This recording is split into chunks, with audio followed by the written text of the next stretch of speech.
The 4th of July, 1866 was set to be one of the biggest celebrations in the history of the city of Portland. It was America's 90th Independence Day and the first since the end of the Civil War. It turned out to be a memorable day. In 1996, Bob Elliott took a look at how a single spark changed the course of Portland's history. Exactly 130 years ago today, the city of Portland burned to the ground. At the time, it was the worst fire in American history. 13,000 people lost their homes. In the pictures, it looks like a giant bomb went off. The closest thing I've ever seen are photographs of Berlin after World War II. They were just shells of buildings. Everything in its path was gone.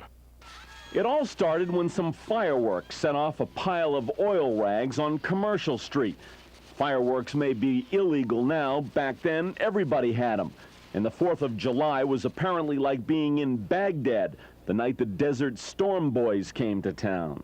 Yeah, people threw fireworks everywhere. They had musters usually during the 4th of July and other times where they'd fire off cannon and somebody would almost inevitably lose a finger or hand or something.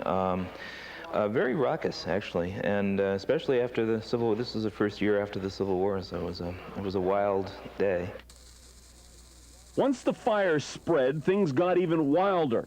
A strong wind pushed the flames up through the Exchange Street business district and even burned down City Hall.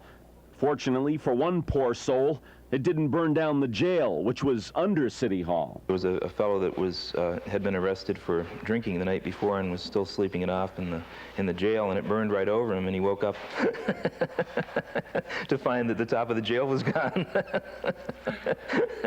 Probably the best way to be when that happens. The fire raced through the city of Portland and eventually destroyed more than 1,500 buildings, including 6 hotels, every bank, and all the newspapers. It eventually stopped here on Munjoy Hill. Ironically, it was the tombstones here in the Eastern Cemetery that helped stop the further spread of the fire and more loss of life. Miraculously, only 2 people died in this fire, and most of the lasting damage was psychological. You see, before the fire, Portland was on the verge of becoming a major East Coast industrial city. And afterwards? Afterwards, they felt second to Boston, and you start getting advertisements for picturesque Portland. Vacation land kind of things start appearing. It's more hotels than manufacturing. There's some manufacturing, but it's no longer the kind of manufacturing center that it was. However, Portland did survive, grow, change, and prosper.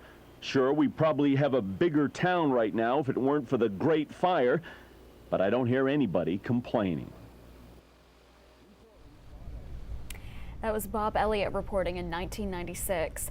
Firefighters struggled to get enough water to battle the blaze, which led to an effort to get more fresh water onto the Portland Peninsula, eventually creating the Portland Water District, which today serves 1 in 8 Mainers.